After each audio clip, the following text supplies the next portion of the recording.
성경 안 읽고 뭐하니? 사도행전 두 번째 시간을 갖겠습니다. 자, 넘겨주시면, 자, 지난 시간 것을 잠깐 돌아보면 부활하신 예수님께서 이 땅에 며칠 계셨죠? 40일을 계셨어. 근데 그때 요나 얘기를 왜 했냐면, 요나서를 볼 때 요나와 예수님이 굉장히 사역에 있어서 연관성이 있다는 얘기했죠. 유대인들이 너가 표적이 뭐냐고 했더니 악하고 음란한 세대가 표적을 구하나 요나의 표적밖에는 보여줄 게 없다. 예수님이 그렇게 얘기하셨어요. 그래서 요나의 사역은 마치 예수님의 사역과 비슷하게 흘러가고 있다는 거예요.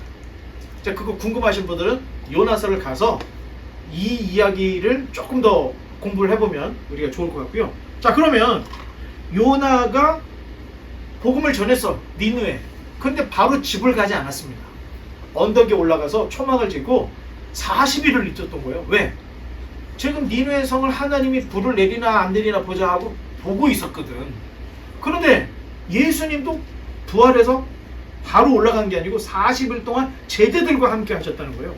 자, 그러면서 예수님이 40일 동안 자신이 부활했다고 하는 명확한 증거들을 다 보여주신 거예요. 아니, 심지어는 도마가 저는 못 뵙겠습니다 그랬더니 자, 손 봐.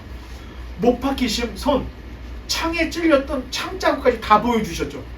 그러면서 안 보고 믿는 게 복이 있는 거야. 예수님이 이런 얘기를 해주면서 진짜 죽었다가 부활하신 그리스도의 모습을 제자들에게 40일 동안 보여줘요. 그리고 지상 명령을 주시고 제자들이 보는 앞에서 승천하셨죠. 자, 승천하시고 난 후 10일이 지난 후가 오순절이 시작되는 날이에요. 그런데 오순절 예루살렘에서 성령 강림 사건이 벌어졌어요. 그때 수많은 사람들이 주님께로 돌아오는 일이 있었고, 예루살렘은 예수님께서 십자가에 달려 돌아가셨을 때보다 나사렛 운동이 더 크게 확산이 됐던 거예요. 자, 그러다 보니까 우리가 누가복음 할 때 봤죠? 대제사장들이 줄줄이 나가 떨어진 거예요. 이 부흥을 막지 못한 그 책임으로. 자, 그러다가 유대교에서 안 되겠다, 교회를 박살을 내버리자. 제대로 박해를 시작하기 시작했던 거예요. 자, 박해가 시작이 되자 복음이 예루살렘에만 머물 수가 없었던 거예요. 그래서 온 유대를 퍼졌던 거고, 핍박을 피해서. 그리고 북쪽으로 사마리아까지. 그런데 그 내용을 보면, 사도행전 내용을 보면, 그때 당시에 예루살렘에서 벗어난 복음이 제자들을 통해서 확산이 되는데, 그 확산된 일에 굉장히 활약을 했던 사람이 헬라파 유대인 7 집사들이었던 거예요. 빌립이 가사에서 이 에티오피아 네시를 만나서 회개를 시켰죠. 사마리아에 가서 복음을 전했는데 거기서 엄청난 부흥을 빌립이 일으켜요. 이 빌립이 7 집사 중에 한 사람, 스테반도 7 집사 중에 한 사람. 그 집사라고 해서 교회에서 뭐 주차나 하고 주차 정리나 하고 이런 사람들이 아니었다는 거예요. 돌아다니면서 복음을 전하고 돌아다니면서 귀신도 쫓고 이런 일들을 7 집사들이 했던 걸 볼 수가 있습니다. 자, 복음이 이방 땅으로 전해지자, 자, 문제는 뭐냐? 이방인들이 복음을 받았을 때 할례를 받아야 되냐 안 받아야 되냐 문제가 시작이 되는데, 어디서부터 시작이 됐냐면은 갑자기 베드로가 북쪽에 있었을 때 가이사랴에 고넬료라는 사람이 베드로를 초청을 해요. 그래서 베드로가 그 집에 갔더니 고넬료가 자기가 이상 중에 천사를 보고 천사로부터 지시받은 얘기를 하죠. 그러면서 베드로가 복음을 전하는데 갑자기 거기에서 오순절 성령 강림 사건이 재현이 되버린 거예요.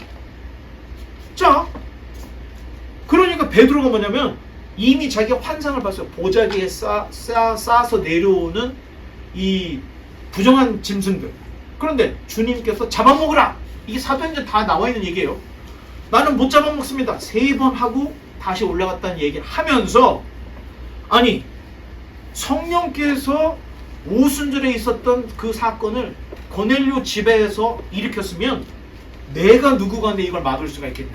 할례도 주지 않고 그 로마 사람인 고넬료 집안 사람들에게 그대로 복음을 다 전해주고 세례까지 줘버렸어요.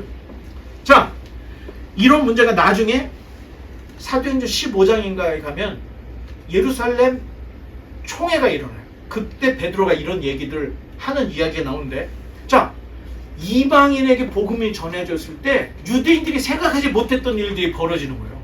자, 이런 것들을 우리가 알고 있어야 돼요. 그런데 우리 유대인들 입장에서는 이방인들이 복음을 접했을 때 문제를 지금 경험을 하지만 성령님께서는 이미 이방인들에게 복음 전할 마음을 먹고 계셨고 이렇게 될 것이라는 것을 예수님이 얘기를 하셨던 거예요. 그래서 땅끝까지로 복음이 증거가 될 것이라는 것을 예수님이 말씀을 하셨던 거죠. 자, 교회에 대한 유대교회 밖에는 당시에 30대 리더였던 사울에 의해서 그냥 교회가 속된 말로 그냥 작살이 나버렸죠. 자, 사울이 얼마나 기세가 등등했는지 예루살렘에 있는 기독교인들을 다 잡아줘. 그리고 유대 땅에 있는 기독교인들을 다 잡아줘. 여기에서 끝나지 않고 다메섹에 숨어 들어간 기독교인들까지 다 잡아들이려고 공문을 받아. 그래서 다메섹에 가서 다메섹에 있는 기독교인을 잡으려고 가는 중에 빛 가운데 예수님을 만나게 됐죠. 그러면서 인생이 완전히 다 바뀌게 됩니다. 자, 넘겨보면, 자, 바울의 회심은 예수님의 승천 이후에 벌어지는 일입니다.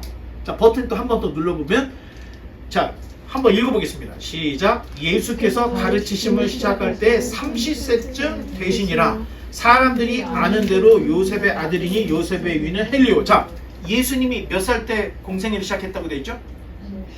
30세쯤. 그러니까 30일 수도 있고 29세일 수도 있고 조금 넘은 31세도 될 수 있는데 누가는 30세쯤 되더라. 이렇게 우리에게 지금 단서를 제공해주고 있습니다. 그러면 예수님의 공생의 사역이 3년 내지 3년 6개월이라 할 때 뭐가 근거가 됐다 그랬죠? 왜 예수님이 3년이고 3년? 그렇죠. 성경에 기록되어 있는 4번의 유월절로 인해서 3년 내지는 3년 6개월일 것이다. 이렇게 지금 우리가 거의 추정을 하고 있습니다.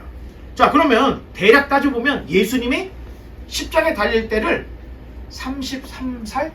33살 이 정도로 생각하면 우리가 그렇게 크게 틀리지 않을 것 같습니다. 넘겨보면 자, 사도행전 9장 1절로 19절에 보면 사도 바울이 어떻게 예수님을 만나서 회심을 경험하는지 기록이 되어 있어요. 그리고 9장 19절부터 22절에 보면 개종한 사도 바울이 다메섹에서 복음을 전하는 이야기를 우리에게 하고 있습니다. 자, 이때 바울과 교차되는 역사적 인물이 있어요. 자, 바울의 회심에 대해 유대인들은 가만히 있지 않았죠. 항상 유대인들은 자기네들이 이길 수 없을 때는 어떻게 됐다고 그랬죠? 죽였죠. 스테반도 죽였고 선지자들도 죽였고 자기들이 이기지 못하면 이렇게 죽여요, 사람을. 자, 사도 바울이 너무 강력한 기독교인이 돼버리니까 유대인들이 죽여야 되겠다. 자, 바울의 연대기에서 놓치지 말아야 될 것이 사도행전만 역사를 전해주는 게 아니고 사도 바울이 쓴 바울 서신에도 역사가 들어있어요. 자, 만약에 사도행전만 있었다면 별 문제가 안 돼요. 그런데 바울이 직접 쓴 바울의 편지에 자기가 경험했었던 이야기를 사도행전보다 더 세부적으로 기록을 하고 있는 거예요. 자, 그러면 사도행전과 바울 서신을 비교해서 봐야 그때 당시에 어떤 일이 있었는지 더 정확하게 알 수 있다는 거예요. 버튼 하나 눌러보면, 자, 사도행전 9장 23절로 25절을 한번 읽어보겠습니다. 시작. 여러 날이 지남에 유대인들이 사울 죽이기를 공모하더니 그 계교가 사울에게 알려지니라. 그들이 그를 죽이려고 밤낮으로 성문까지 지키거늘 그의 제자들이 밤에 사울을 광주리에 담아 성벽에서 달아 내리니라. 자, 바울 또는 사울이 다메섹에서 전도를 하니까 유대인들이 사울을 죽이고 싶은 거야. 그런데 죽일 때 그냥 죽인 게 아니고 무엇인가 계획을 세웠는데 그 계획을 바울도 알았고 제자들도 알았다는 거예요. 그러니까 냅두면 죽을 것 같으니까 밤에 광주리에 사도 바울을 태워서 성에서 성밖 밑에까지도 내려보냈다. 그런 이야기를 사도행전 9장 23절로 25절을 쓰고 있는데 이 사건이 고린도 후서 11장에도 사도 바울이 그때 당시 이야기를 하고 있습니다. 버튼 한번 눌러보면 자 읽어보겠습니다. 시작. 담메색에서 아레다 왕의 고관이 나를 잡으려고 담메색 성을 지켰으나 나는 광주리를 타고 들창문으로 성벽을 내려가 그 손에서 벗어났노라. 똑같은 이야기죠. 똑같은 이야기를 사도행전에도 기록이 되어 있지만 사도 바울이 쓴 고린도 후서 11장에서는 그때 당시 상황을 더 정확하게 얘기를 해줘요. 어떻게 더 정확하게 얘기하냐?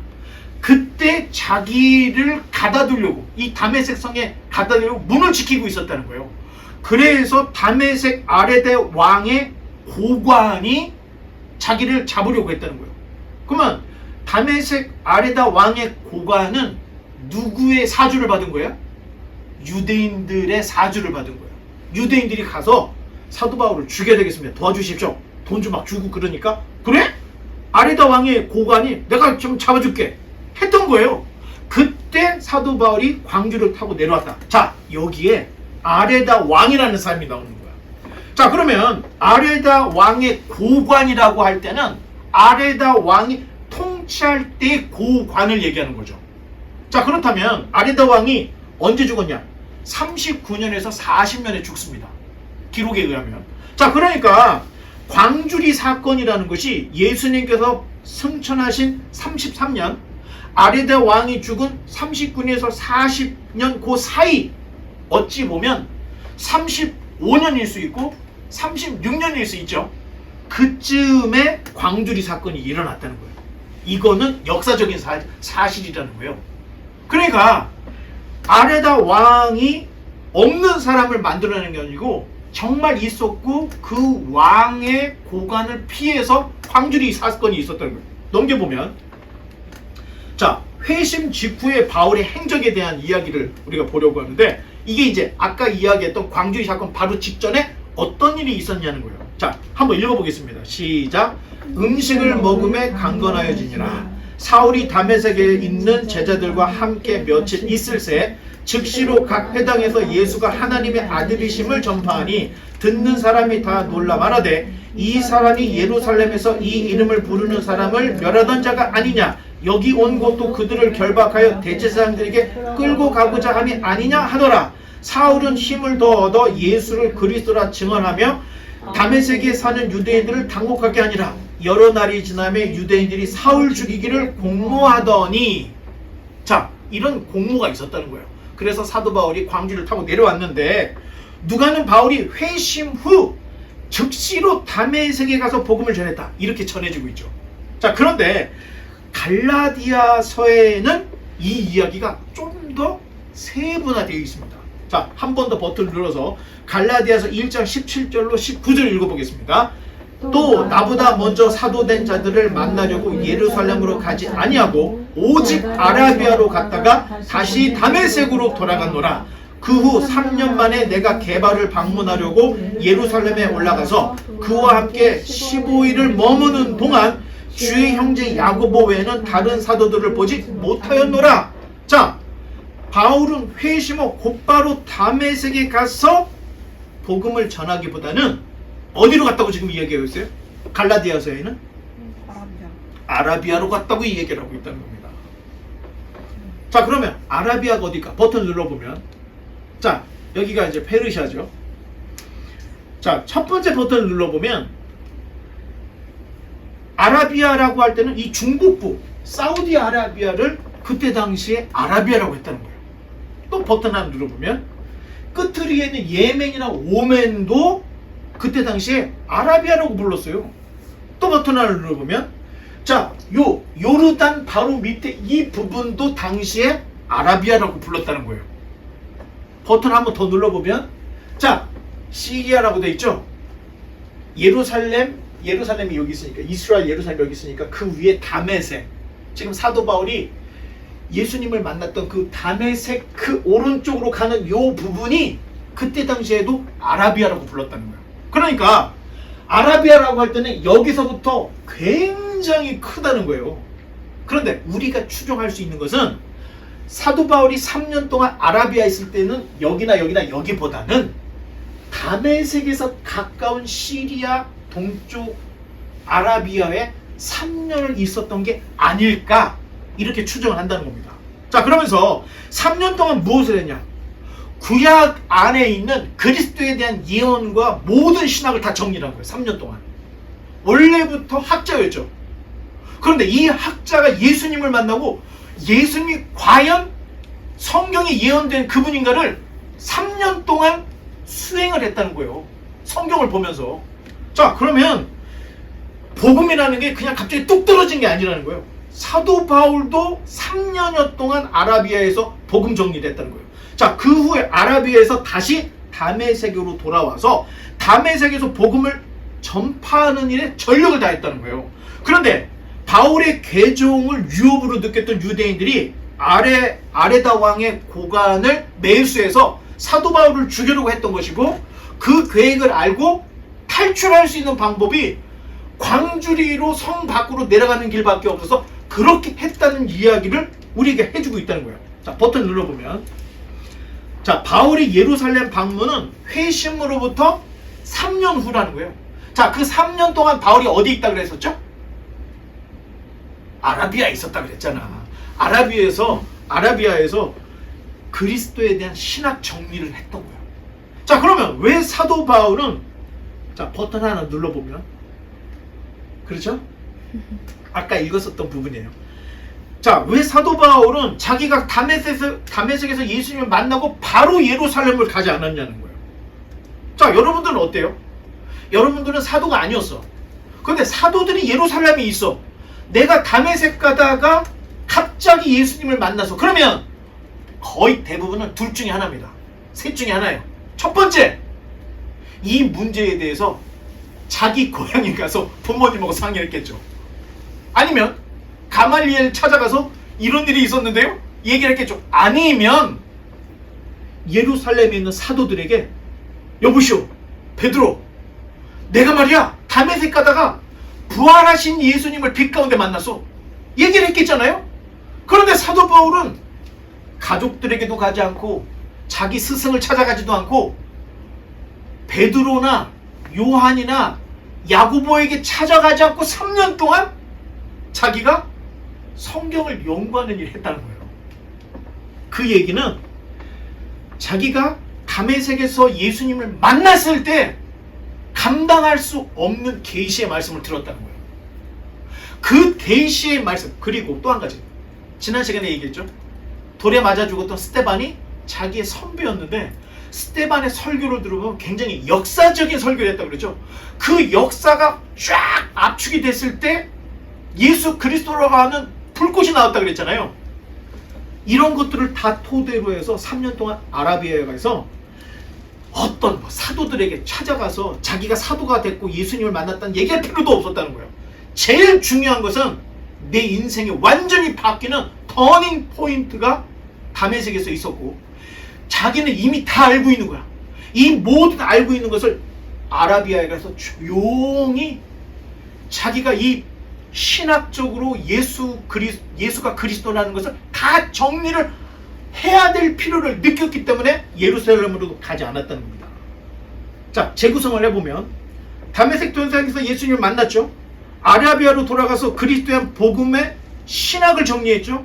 다시 돌아와서 복음을 전하다가 광주를 타다 도망 나온 거죠.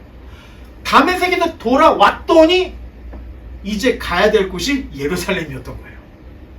그래서 3년 만에 사도 바울이 여기 있었잖아요. 쫙. 그 후 3년 만에 내가 게바가 베드로를 얘기합니다. 게바는 아람어. 베드로를 방문하려고 예루살렘에 갔는데 만났어요? 못 만났어요? 만났는데? 네? 아니, 못 만났어요? 못 만났네. 주의 형제 야고보만 만났다는 거예요. 주의 형제 야고보만 만나고 다른 사도들을 보지 못했다는 거예요. 3년 만에 예루살렘을 갔는데 주의 형제 야고보만 보고 돌아왔다는 거예요. 자, 그런데 사도 바울이 30대 리더였다고 그랬잖아요. 근데 갑자기 개종이 됐어. 3년 동안 아라비아 가서 수행하고 돌아왔는데 예루살렘을 갔는데 아무도 못 만났어. 자, 여러분, 여기에 엄청난 사도 바울의 그 어려운 일이 생겨요. 예루살렘에 갔는데 사도들을 만나지 못했지만, 자, 며칠 동안 더 있다고 그랬어요? 15일을 예루살렘에 머물러 있었다고 했는데, 예루살렘에 15일 머물러 있을 때 사도 바울이 가만히 있었던 게 아니에요. 헬라파 유대인들을 만나서 예수가 그리스도라고 하는 논쟁을 벌였던 거예요. 그런데 아니, 이 유대인들이 들어보니까 사도 바울이 3년 동안 이 수행을 하고 돌아와서 이야기를 하니까 한마디도 답변을 할 수가 없고 반박을 할 수가 없는 거예요. 사도 바울의 신학에 의하면 예수는 그리스도인 거예요. 그러니까 결국에는 예수를 받아들이지 못하는 유대인들이, 야, 사도 바울을 죽여야 되겠다. 다메섹에서만이 아니라 예루살렘에서도 사도 바울을 죽이려고 하는 움직임이 있었던 거예요. 자, 그래서 형제들이 이 사실을 알고 바울을 가이사랴로 데리고 가서 배를 태워서 자기 고향인 길리기아 다소로 보냅니다. 버튼 눌러보면, 자, 읽어보겠습니다. 시작. 사울이 제자들과 함께 있어 예루살렘에 출입하며 또 주 예수의 이름으로 담대히 말하고 헬라파 유대인들과 함께 말하며 변론하니 그 사람을 죽이려고 힘쓰건을 형제들이 알고 가이사랴로 데리고 내려가서 다소로 보내니라. 자, 3년 만에 그렇게 열심히 공부를 하고 이제 그리스도에 대한 신학이 확립이 된 거야. 다메섹에서 복음을 전하다가 쫓겨났죠. 예루살렘에 갔는데 사도들을 못 만났는데 15일 동안 있다가 복음을 전하다가 유대인들에게 또 맞아 죽을 위기에 있는 거예요. 그랬더니 형제들이 가이사랴로 데리고 가서 배를 태워, 왜냐면 가이사랴를 가야 배를 탈 수 있었습니다. 항구가 거기 있었으니까. 가이사랴에 데리고 가서 배를 태워서 어디로 보냈다고 그랬어요? 다소, 길리기아 다소인데, 길리기아 다소가 뭐 하는 곳이죠? 사도 바울의 고향입니다. 자, 사도 바울이 지금 다메섹에서도 예루살렘에서 엄청난 센세이션을 일으킨 거예요. 유대인들이 감히 범접할 수 없는 신학을 내놓는 거 얘기에 유대인이 그냥 죽여야 되겠다 생각할 정도로 엄청난 복음을 터뜨렸던 거예요. 그러니까 사도 바울이 무엇인가 거기서 예루살렘으로 가서 뭔가 큰 일을 하나 할 줄 알았던 거예요. 그런데 자기를 오히려 죽이려고 하니까 형제들이 바울을 고향으로 보내줬던 거예요. 자, 그러면 사도 바울이 금이 환양을 받으면서 고향을 간 거예요? 아니면 실패한 것처럼 낙향을 한 거예요? 낙향한 겁니다. 이 이야기가 갈라디아서 1장에도 기록이 되어 있는데 버튼 한번 눌러보면, 자, 또 한번 갈라디아서 1장 시작. 그 후에 내가 수리아와 길리기아 지방에 이르렀으나 그리스도 안에 있는 유대의 교회들이 나를 얼굴로 알지 못하고 다만 우리를 박해하던 자가 전에 멸하려던 그 믿음을 지금 전한다 함을 듣고 나로 말미암아 하나님께 영광을 돌리니라. 자, 여기에서 말하는 수리아, 길리기아, 수리아는 시리아를 그때 당시에는 수리아라고, 우리 성경은 시리아를 수리아라고 번역을 한 거예요. 그러면 굉장히 북쪽까지 길리기아 지방 바로 옆에가 수리아고 수리아 옆에가 길리기아인 거예요. 거기에 사도 바울이 갔더니 처음에는 저거 30대의 리더, 유대교의 리더, 교회들을 잔해하던 자가 아니냐 하고 두려워했는데, 아니, 사도 바울이 복음을 전하는 거예요. 그래서 결국에는 이 길리기아, 수리아에 있는, 시리아에 있는 사람 그리스도인들이 하나님께 영광을 돌렸다, 이 얘기를 우리에게 전해주고 있습니다. 버튼을 눌러보면, 자, 바울이 고향이 여기 길리기아 다소예요. 그리고 여기가 수리아, 시리아, 안독이에요. 그러면 지금 여기가 가이사랴면은, 요 가이사랴가 어디냐면은 당시에 로마의 군대가 주둔하던 이 항구예요. 그래서 총독부가 여기에 있었습니다. 빌라도 총독이 여기 있었던 거예요. 그래서 그 6월절이 되니까 헤롯도 빌라도도 다 예루살렘으로 갔던 이유가 예루살렘에서 소요가 일어날까봐 빌라도가 군대를 이끌고 갔던 거예요. 그런데 여기를 가서 예루살렘에서도 안 되니까 형제들이 바울을 가이사랴에서 배를 태워서 여기 다소까지 보내버렸다는 거예요. 사도 바울 입장에서는 굉장히 낙향을 한 이런 이야기인데, 바울의 마음이 어땠을까?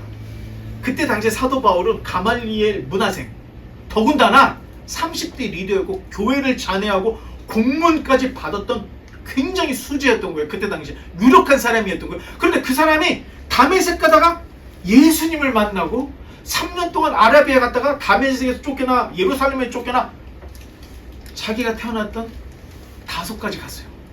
그 아버지가 뭐라고 했을까요? 야, 이 녀석아. 그렇게 공부시켜놨더니 예수 믿지 말라 그랬더니 예수 믿어갖고 여기까지 왔잖아. 아마 우리 생각에 사도 바울이 이때 당시에 굉장히 이 디프레션에 걸렸을지 않았을까. 자기는 3년 동안 지금 이 수행을 해서 이 복음을 딱 터뜨리면 더 큰 일이 생길 줄 알았던 거예요. 그런데 자기를 잡아 죽이려고 하니까 쫓겨나서 결국에는 고향으로 낙향을 한 거예요. 이때 사도 바울이 얼마나 실망을 했겠습니까? 자, 버튼을 눌러보면, 자, 스데반의 순교로 사도행전 11장에서는 그리스도인들이 다 핍박을 패서 여기저기로 다 흩어졌어요. 그런데 이 복음이 안디옥에까지 이르는 일이 벌어졌는데, 자, 버튼을 뒤로 몇 번만 눌러서 지도 좀 보여주세요. 아, 너무 많이. 자, 안디옥이라고 있죠. 이 안디옥이 어디냐?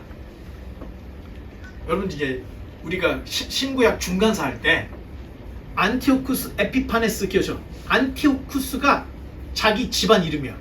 그 이름을 딴 도시가 안디옥이었던 거예요. 그러면 안디옥이 여기만 있었느냐? 아니에요. 여기에도 비시디아, 안디옥 비시디아라고 있죠. 안디옥이 곳곳에 있어요. 왜?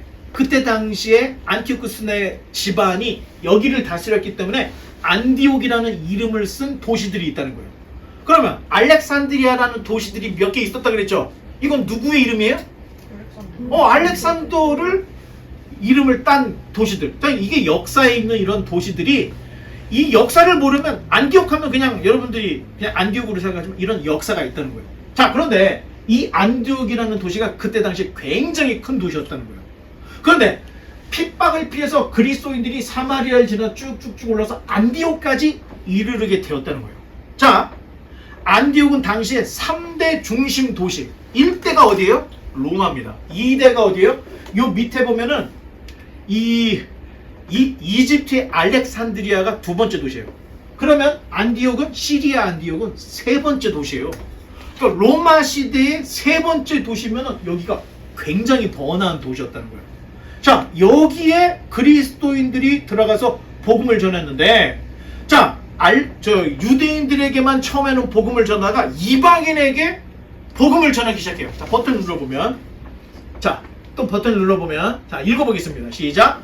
그 중에 구브로와 구레네 몇 사람이 안디옥에 이르러 헬라인에게도 말하여 주 예수를 전파하니, 그 전까지는 유대인들에게만 복음을 전했던 거예요. 그런데 바로 이 안디옥에서 최초로 헬라 사람들에게 복음을 최초로 증거를 하기 시작했다는 겁니다. 이게 기록상 최초로 이방 지역에서 이방인들에게 복음을 전한 기록이 여기 나와 있는 거예요. 자, 안디옥의 교회가 세워지자, 자, 예루살렘 교회에 보고가 들어간 거예요. 흩어져 있던 백성들이 안디옥에 가서 복음을 전했더니 안디옥의 교회가 세워졌습니다. 자, 그러면 예루살렘 교회가 당시의 기독교의 중심이었죠. 그러면 이 중심 교회가 안디옥 교회를 도와줘야 해야 안 도와줘야 돼요? 도와줘야 돼요. 그래서 파송한 사람이 바나바를 공식적으로 파송을 합니다. 바나바를. 그러면 바나바가 안디옥 교회를 갔는데 참 재미있는 것은, 바나바가 어디 사람이에요? 출신이? 구브로 사람이었어요. 그런데 지금 여기에서 안디옥에서 헬라인에게 최초의 복음을 전했던 사람이 누구하고 누구? 구브로와 구레네 몇 사람이 복음을 전하기 시작했다는 거예요.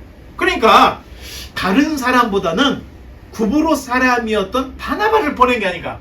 예루살렘에서 알고 보냈는지 아니면 우연의 일치인지는 모르겠지만 이게 굉장히 연관을 가지고 도미노가 갑자기 하나를 건너뛰어서 두 번째, 세 번째 가지 않고 그 다음 흘러가듯이 지금 교회가 부흥될 때 이 어떤 연관성이 계속해서 다 맞아서 연관이 되고 있다는 거예요. 자, 사도행전, 자 버튼을 또 눌러보면, 자 한 번 더 읽어보겠습니다. 시작. 바나바는 착한 사람이요 성령과 믿음이 충만한 사람이라. 이에 큰 무리가 주께 더하여지더라. 바나바가 사울을 찾으러 다소에 가서 만남에 안디옥에 데리고 와서 둘이 교회에 1년간 모여 있어 큰 무리를 가르쳤고, 제자들이 안디옥에서 비로소 그리스도인이라 일컬음을 받게 되었더라. 자, 낙향한 사도 바울이 안디옥 바로 옆에 있는 길리기아 다소로 낙향을 하고 있었던 거예요. 그런데 박해를 피해서 도망갔던 그리스도인들이 안디옥에도 있었고, 안디옥에서 헬라인들에게 복음을 전하니까 갑자기 교회가 성장을 했던 거예요. 자, 이렇게 교회가 성장하니까 예루살렘 교회에서 바나바를 파송을 했는데, 바나바가 가서 보니까 너무 괜찮아.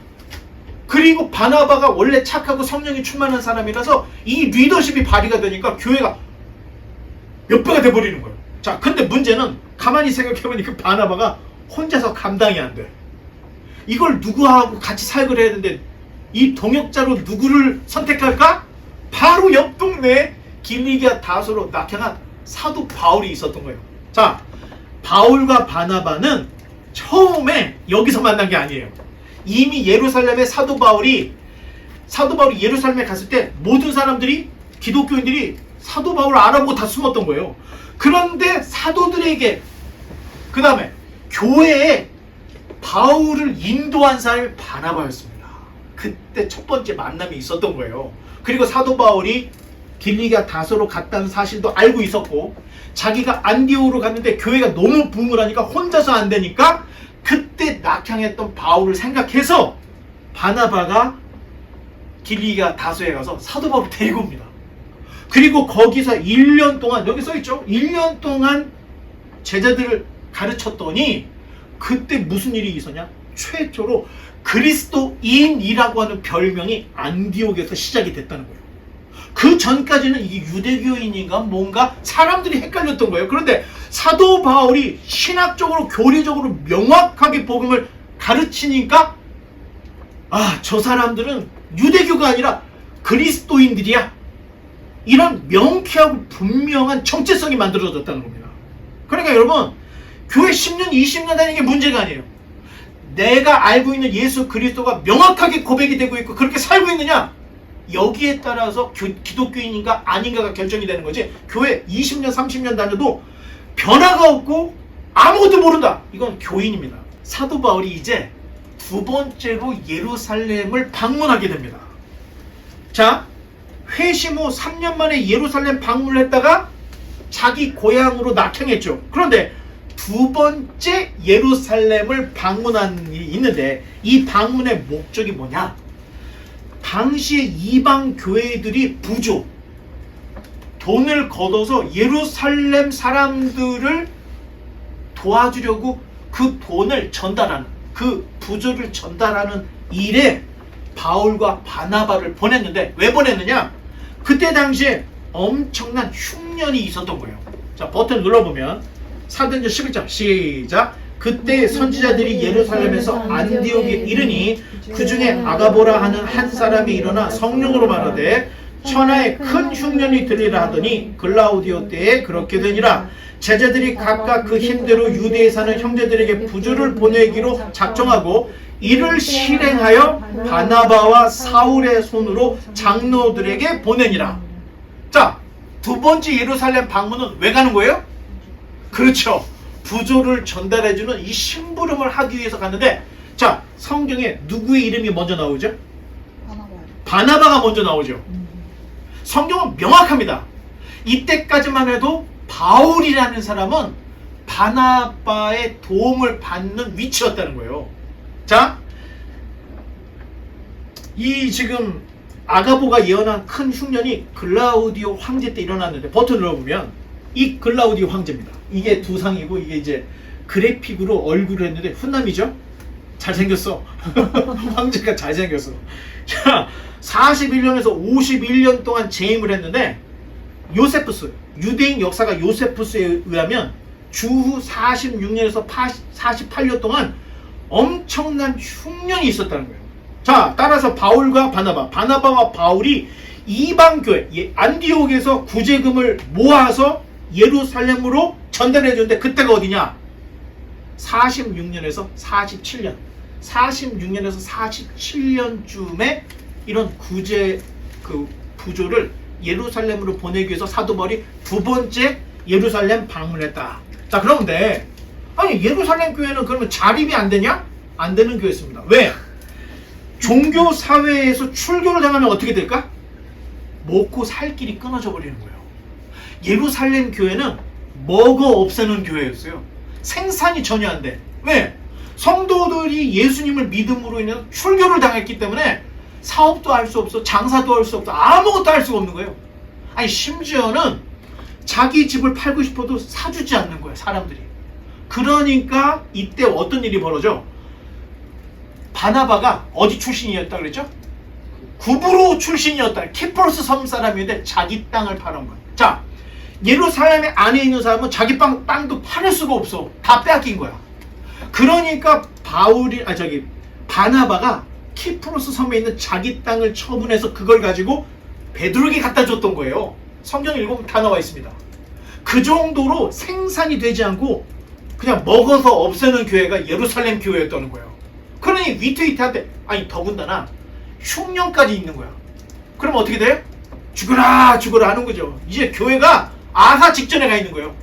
이 사실을 안디옥 교회가 알고 급조를 해서 바나바와 바울에게 이걸 갖다 주라. 그때 두 번째 방문을 했던 거예요. 자, 사도 바울이 이때 바나바와 함께 가서 부조를 전달하고 돌아올 때, 자, 버튼 한번 눌러보면, 자, 한번 읽어보겠습니다. 바나바와 사울이 부조하는 일을 마치고 마가라 하는 요한을 데리고 예루살렘에서 돌아오니라. 이때 마가 요한이 바울과 바나바 사역에 동력을 하게 됐다는 거예요. 그러면 이 마가 요한이라는 사람이 누구예요? 마가복음을 쓴 마가의 다락방의 주인 아들이었던 그 마가를 얘기하는 거예요. 자, 버튼 또 한번 눌러보면 요게 지금 남아있는 안디옥 교회의 모습입니다. 안디옥 교회. 예. 자, 안디옥 교회. 지금 여러분들이 성지순례 가보면은 안디옥 교회 이렇게 볼 수가 있어요. 자, 버튼 한번 눌러보면, 자, 사도행전 13장에 이제 읽어보겠습니다. 시작. 안디옥 교회에 선지자들과 교사들이 있으니 곧 바나바와 니게르라 하는 시므온과 구레네 사람 루기오와 분봉왕 헤롯의 젖동생 마나엔과 및 사울이라. 자, 안디옥 교회는 선지자들과 교사들이 있었다. 선지자, 교사, 와 신령한 그게 아닙니다. 그때 당시에 교회 리더십들을 선지자 내지는 교사라고 불렀던 거예요. 그래서 한두 명이 아니라 교회가 규모가 크다 보니까 리더십을 가진 사람들이 이렇게 몇 명이 있었다는 것을 우리에게 전해주고 있는데, 히브리적 사고에 의하면, 자, 명단이 나올 때는 제일 처음에 나이 순입니다. 두 번째 연장자 순이고 인지도 순이었다는 거예요. 자, 그러면 처음이 누구죠? 제일 처음이 바나바가 맨 처음에 나오고 맨 마지막에 누가 나오죠? 사울이 나옵니다. 이때에도 사울의 이름이 바울이에요? 사울이에요? 아직도 사울로 표기를 하고 있다는 거예요. 이거는 의도적으로 누가가 쓰고 있다는 거예요. 사도 바울이 어떻게 성장하고 있는지 그 과정을 기록하기 위해서 아직까지는 사울이라고 기록을 하고 있다는 거예요. 자, 누구 말에는 뭐 사울은 큰 자, 바울은 작은 자 뭐 이러는데 이런 의미가 아니에요. 헬라식으로는 사울이에요. 아니, 히브리식으로는 사울이에요. 헬라식으로 하면 바울이 되는 겁니다. 이걸 정확하게 알고 우리가 보면 좋고. 자, 그러면 첫 번째 인물이 바나바였는데, 바나바는 착하고 성령이 충만한 사람이었고 예루살렘에서 인정한 사람이었어요. 그래서 안디옥 교회에 정식으로 파송된 목회자가 누구예요? 바나바였다는 겁니다. 그러니 여기 있는 수많은 선지자와 교사들 중에 으뜸이 누구예요? 바나바였다는 거예요. 지금으로 따지면 담임 목사가 바나바였다는 겁니다. 두 번째, 니게르라고 하는 시므온이라는 사람이 나오죠. 자, 니게르라고 하는 말이 무슨 말일 것 같아요? 니게르? 흑인이라는 뜻입니다. 흑인 시므온인데, 자, 시므온이 헬라식 발음으로 시몬입니다. 시몬. 원래 베드로의 이름이 뭐죠? 시몬이에요. 시몬. 이게 히브리식으로 바뀌면 시므온이 되는데, 성경학자들이 거의 대부분이 말하는 게 니게르 시몬이 예수님의 십자가를 대신 졌던 구레네 시몬일 것이라고 거의 다 추정을 한다는 거예요. 이게 중요한 문제입니다. 자, 구레네는 어디냐? 로마의 제2의 도시였던 알렉산드리아, 이집트에 있는 알렉산드리아 바로 왼쪽에 있는 이 리비아의 한 도시가, 항구 도시가 구레네였던 거예요. 알렉산드리아에서 굉장히 가깝다는 거예요. 자, 여기에 수많은 디아스포라 유대인, 유대에서 살지 않은 헬라파 유대인들이 여기에 굉장히 알렉산드리아에 살았는데, 알렉산드리아에서 최초로 히브리 성경을 헬라 성경으로 바꿨던, 그렇죠? 70인경 성경이 여기에서 번역이 됐던 거예요.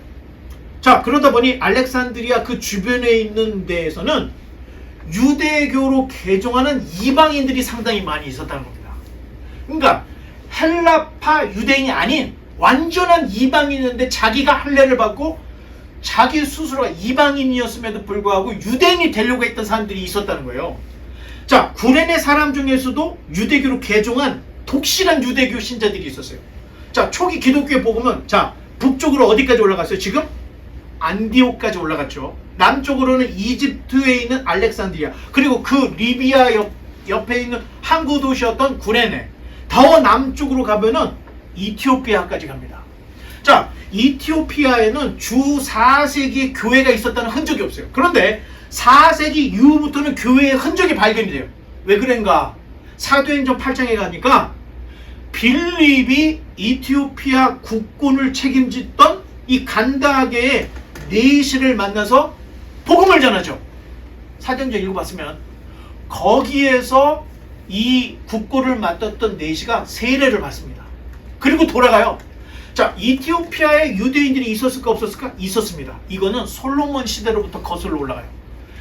에티오피아에 유대교 신자들이 있었어요. 그래서 최근에 시오니즘, 이스라엘이 생겨났을 때, 이티오피아에 혁명이 일어났을 때 죽게 생긴 이티오피아 유대인들을 이 모사드가 가가지고 이스라엘의 그 정예부대 모사드가 가서 이 에티오피아 유대인들을 구출해 갖고 오는 일이 있었어요. 정말로.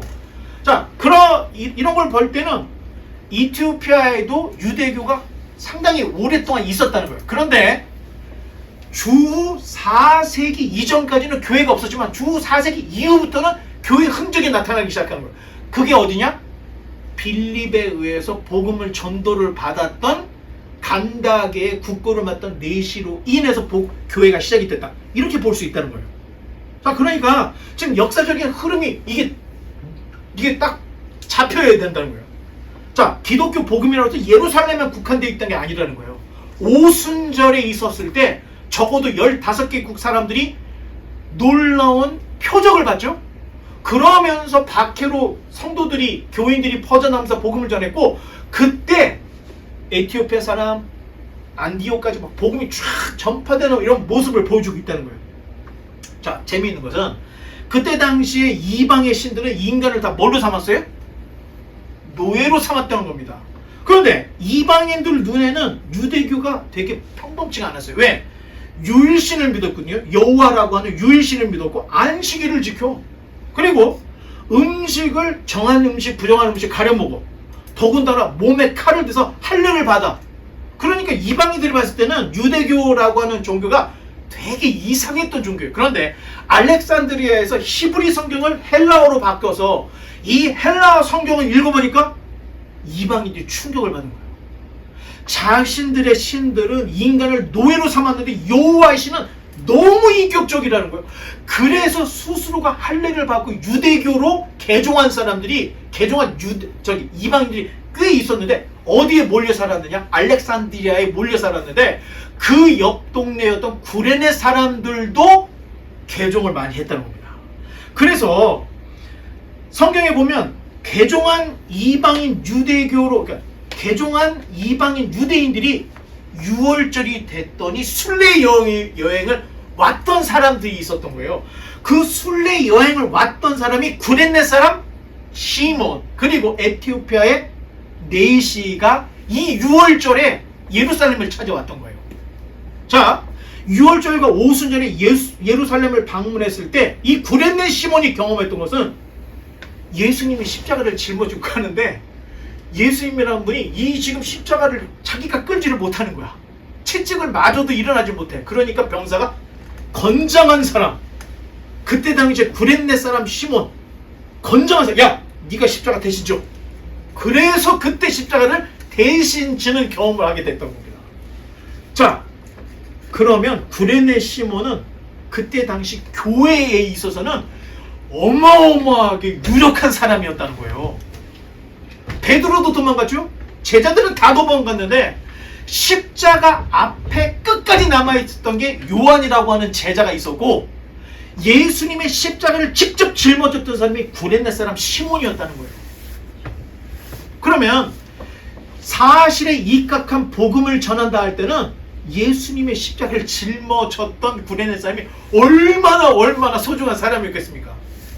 자, 복음의 증인으로서 시몬, 구레네 시몬은 대단히 중요한 인물이었는데, 마가복음에 기록되어 있는 기록을 보면 구레네 시몬이 알렉산더와 루포의 아버지라고 되어 있어요. 자, 버튼 눌러보면 읽어보겠습니다. 시작. 마침 알렉산더와 루포의 아버지인 구레네 사람 시몬이 시골로부터 와서 지나가는데 그들이 그를 억지로 같이 가게 하여 예수의 십자가를 지웠다 라고 얘기를 하는데, 구레네 시몬이 누구와 누구의 아버지예요? 알렉산더와 루포의 아버지라고 되어 있죠. 그런데 참 재밌습니다. 한번 버튼을 눌러보면 사도 바울이 로마서 16장에 뭐라고 쓰고 있는지 한번 읽어보겠습니다. 주 안에서 택하심을 입은 루포와 그의 어머니에게 문안하라. 그의 어머니는 곧 내 어머니니라. 왜 이런 연관이 있었을까? 이미 안디옥에서 사도 바울은 구레네 시몬과 그의 가족들을 다 알고 있었다는 거예요. 그리고 그 교제가 굉장히 길어져서 어쩌면 그 중간에 이 구레네 시몬이 죽었을 수도 있어. 하지만 사도 바울이 지금 기억하는 사람은 루포와 그의 어머니, 구레네 시몬의 부인, 요 사람들을 이야기하면서, 아니 사도 바울이 루포의 어머니는 자기 어머니라고까지 얘기를 하고 있습니다. 자, 그러면 살아생전에 예수님을 보지 못한 사도 바울 입장에서 예수님의 십자가를 졌던 구레네 시몬은 어떤 인물이었을까요? 정말 소중한 인물이었던 거예요. 예수님에 대해서, 십자가에 대해서 물어볼 수 있는 가장 강력한 증인이 구레네 시몬이었고, 그의 이 같이 생활을 하면서 그의 아내, 그 다음에 알렉산더 루포, 이런 사람들과 굉장히 깊은 교제를 가졌다는 거예요. 그러니까 사도 바울이 예수님 보지 못했던 사람이었을지라도 그렇게 강력한 증인들을 이 안디옥에서 다 만났기 때문에 이미 자기가 정립한 신학이 더 강력해질 수 있었다는 거예요. 자, 이런 걸 보면은 지금 성경은 대충 문자 몇 개 두 개로 경건의 시간 갖는 정도로 안 된다는 거예요. 이런 연관들을 다 연결해 보면은 성경의 지평이 열리게 된다는 겁니다. 자, 안디옥에서 바울이 구레네 시몬과 함께 있었던 이야기를 하고, 자, 계속해서 구레네 사람 루기오라는 사람이 나오는데 한번 버튼 눌러볼까요? 자, 지금 이제 세 번째 사람이 구레네 사람 루기오가 나와요. 이 사람도 구레네 시몬과 같은 동네 사람인데 시몬과는 다른 사람이라는 거예요. 아까 얘기했죠. 알렉산더 옆에 구레네에도 유대교 영향이 있었다는 거예요.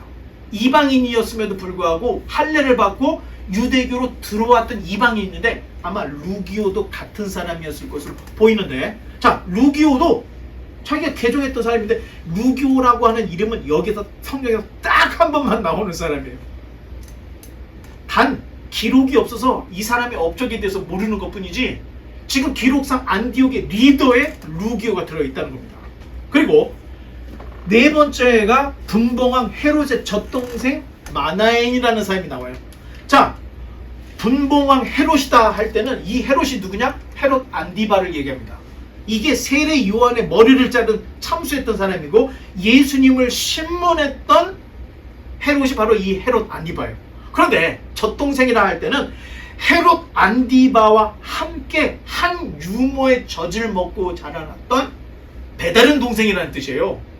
그럼 마나엔이라는 사람도 그냥 평범한 사람이 아니라는 거죠. 권력 서열로 따지면 유대에서 끝발이 상당히 있었던 사람이에요. 그런데 그런 사람이 기독교인이 됐어요. 여기서 말하는 마나엔이라는 헬라화된 이름이고 히브리식으로 가면은 무나햄입니다. 무나햄.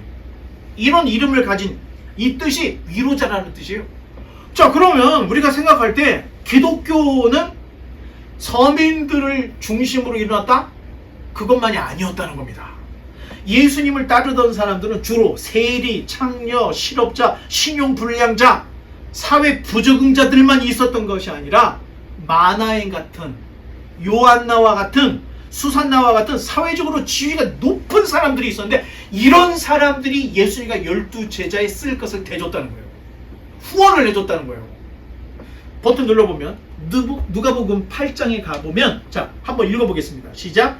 그 후에 예수께서 각 성과 마을에 두루 다니시며 하나님의 나라를 선포하시며 그 복음을 전하실세 12제자가 함께하였고 또한 악귀를 쫓아내심과 병 고침을 받은 어떤 여자들 곧 7 귀신 나간 자 막달라이라 하는 마리아와 헤롯의 청지기 구사의 하나 요한나와 수산나와 다른 여러 여자가 함께하여 자기들의 소유로 그들을 섬기더라. 이때가 언제냐? 예수님이 12제자들을 끌고 다니던 때를 얘기하는 거예요. 장정 12명을 먹이는 게 쉬운 일이 아니었어요. 이렇게 유력한 사람들이 도와주지 않으면 예수님과 제자들은 사역이 안 됐던 거예요. 그런데 이 사람들이 물심양면으로 후원을 했기 때문에 예수님이 3년 반 정도의 공생의 사역을 할 수가 있었다는 겁니다. 자, 헤롯의 청지기 구사의 아내 요한나 그리고 수산나 그 외에 여러 여자들, 자, 이런 사람들의 손길이 있었는데 그 중에서 요한나가 우리가 누가복음 할 때 뭐라고 얘기했죠? 요한나가 납골당이 하나 발견이 됐는데 데오빌로의 손녀 요한나의 납골당이 발견이 됐다 했잖아요. 그러면 요한나라고 하는 사람도 당시에 지도급에 속하는 귀족이었고 그의 남편이었던 구사는 헤롯 안디바의 재정관리 집사였다는 겁니다. 자, 그러니 이런 사람들 틈에서 무나햄, 이 마나엔이 헤롯의 젖동생 마나엔이 그리스도에 대한 이야기를 들을 수 있었던 겁니다. 그러니까 초기 때 마나엔은 이미 그 마음속에 복음을 가지고 있었던 사람이었고 왜 이 사람이 안디옥까지 갔느냐?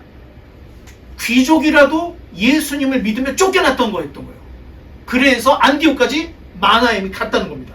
자, 그러면 요한나는 왜 예수님을 믿게 되었을까? 기록상에 의하면 예수님으로부터 불치의 병을 치유받았다는 겁니다. 자, 이러한 역사들을 가지고 이러한 경험들이 있었던 사람들이 개종을 했던 거고 목숨과도 바꾸지 않고 이 복음을 지켰던 거고 박해를 피해서 안디옥까지 갔었던 이야기를 사도행전이 전해주고 있는 거예요. 그리고 맨 마지막에 교회의 리더가 누구예요? 사울이었습니다. 맨 마지막에. 자, 그렇다면 안디옥 교회 리더십들의 명단에서 볼 수 있는 것은 바나바가 최고로 인지도가 높은 사람이었고 바울은 가장 낮은 꼬리비였다. 지금까지는 이런 얘기를 전해주고 있습니다. 자, 이제 말씀의 결론을 맺겠습니다. 사도 바울이라는 인물, 사실 바울이 없었더라면 우리의 이 지금의 기독교가 존재할 수 있을까? 의문이 들 정도로 엄청난 신학적인 소스를 사도 바울이 다 우리에게 준 거예요. 그런데 이 사도 바울이 하루아침에 사도 바울이 된 게 아니라는 겁니다. 사도 바울의 흑역사가 있어요. 그리고 인정받지 못했던 막내둥이 사울의 모습이 있어요. 자, 회심 후 사도 바울이 정식으로 이방인의 사도로 인정을 받았을 쯤을 생각해보면 개종 후 10년입니다, 여러분. 개종 후 안 돼도 10년이 안 돼도 10년. 10년 정도 지났더니 그때야 비로소 교회에서 빛을 발하는 이런 사도 리더가 되더라는 거예요. 그래, 교회 10년, 20년 다닌 것도 중요하지만 더 중요한 것은 그만큼 내적인 소양이 쌓여졌느냐 안 닿느냐, 이걸 봐야 한다는 겁니다. 만약 죽음 이후에도 여러분, 죽으면 우리가 생각이 다 없어지고 소멸되는 게 아니죠. 그렇죠? 우리의 신앙은 죽어도 살아있는 거예요. 그러면 살아있을 때 여러분들이 가지고 있는 생각, 정신들이 그대로 남아있다고 할 때 이 땅에서 우리가 해야 될 게 뭐냐? 복음의 이 강력한 명확성을 쌓아 나와야 된다는 거예요. 그러면 죽어서도 우리가 가지고 있는 하나님, 예수님, 성령님, 교리, 이런 게 있어야 하나님 앞에 갈 수 있는 거 아니에요? 그러니까 사도 바울이 뭐라고 해? 우리 앞에는 다 공력이 있어. 나중에 하나님 앞에 섰을 때는 불로서 심판을 해서 지푸라기 지는 사람들은 어떻게 돼요? 다 타서 없어지는 거예요. 너희들이 정말로 제대로 복음 생활을 하고 복음을 쌓았다면 불에도 연단을, 녹지 않은, 여러분, 쇠도 어느 정도의 이 온도점이 되면 쇠도 녹아버려요. 그런데 다 녹아서 소멸되지만 끝까지 남지 않는, 끝까지 타지 않는 게 뭐예요? 금. 그래서 정금처럼 빛나는 신앙이라고 이야기할 때는 결국에는 끝까지 남는 그 성령의 열매를 금으로 표현하고 있다는 거예요. 그런데 여러분, 교회를 10년, 20년 다녀도 매일 쌓아놓은 게 성경에 대해서는 정말 너무 모른다 할 때는 여러분, 그 앞에 어떻게 서려고. 자, 이거는 가설입니다. 우리가 죽어서 하나님 앞에 갔는데 내가 여태까지 교회에서 신앙생활하면서 알고 있던 하나님이 아닌 다른 분이 서 있으면 여러분 어떻게 되겠습니까? 끝장난 겁니다. 주워 담을 수도 없는 거예요. 그러면 거기서 변명하겠죠. 저 교회 열심히 다녔는데요. 기준이 그게 아니라는 거예요. 내가 성경을 줬지 않냐, 내가 목사를 주지 않았느냐, 바이블하우스를 통해서 이렇게 성경의 말씀을 잘 가르치지 않았느냐, 그럼에도 듣지 않고 하나님이 아닌 다른 하나님을 믿어서 여기 왔는데 이걸 어떻게 했으면 좋겠냐? 돌이킬 수가 없다는 거예요. 신앙의 기준 삼으라고 66권의 성경을 줬어. 성경을 읽자고 지멋대로 신앙생활을 해. 교회의 문화에 신앙생활을 해. 이런 사람들은 만약에 내가 섰을 때 하나님이, 다른 하나님이 서 있을 때는 이건 누구도 책임을 져줄 수 없다는 겁니다. 그러니 여러분이 지금 여기에 있을 때 교회 생활이라는 것은 행사하고 뭐하고 뭐 직분을 높여서 뭐 장로까지 올라가고 하는 이런 게 문제가 아니라는 거예요. 예수님을 믿고 교회를 다녔다면 성경이 하나님의 말씀이고 이 말씀을 정확하게 다 이해를 할 수 있어야지. 그래야 내 복음이 아닌 예수님의 복음을 정확하게 깨닫고 좌로나 우로나 치우치지 않게 된다는 거예요. 성경은 단순히 글자로 읽어서는 안 됩니다. 절대 보여지지 않아요. 그리고 내 소망을 갖고 내가 은혜 받으려고 성경을 읽으면 성경은 성경의 원의에서 벗어나게 된다는 거예요. 성경을 주신 하나님의 마음에 맞게 성경을 읽기 위해서는 역사와 성경의 질서성을 찾아서 계속해서 노력을 해야 이 복음의 진수를 깨달을 수 있게 된다는 겁니다. 제가 생각할 때 사도 바울이 특별히 머리가 좋았던 게 아닙니다. 자기가 만난 예수 그리스도를 깨닫고 뒤로 돌아가지 않고 끝까지 계속해서 복음을 밀고 나갔기 때문에 사도 바울이라고 하는 위대한 인물이 탄생을 했던 거고, 그로 인해서 2000년의 교회가 깨어지지 않고 여기까지 올 수 있었습니다. 결코 만만치 않은 길이겠지만 여러분, 자기 나이인 만큼 성경 읽어야 돼요. 그리고 갈라디아서 무슨 말씀인지, 미가서 무슨 말씀인지, 이사야서 무슨 말씀인지, 이 정도는 알아야 기독교인이지. 아무것도 모르고 교회를 늘 다녀서 직분을, 저는 장로든 집사든 권사든 성경을 모르면 일단 제자로 생각하지 않습니다. 여러분들이 비록 직분이 없는 평신도일지라도 성경을 알면 하나님은 가만두지 않습니다. 여러분의 인생을 불꽃처럼 사용해서 하나님이 자기 영광을 위해서 바울같이 쓰실 수 있는 그런 인재들, 바라기는 우리 모두가 그러한 하나님의 사람들이 다 되시기를 주님의 이름으로 간절히 축원합니다. 기도하겠습니다.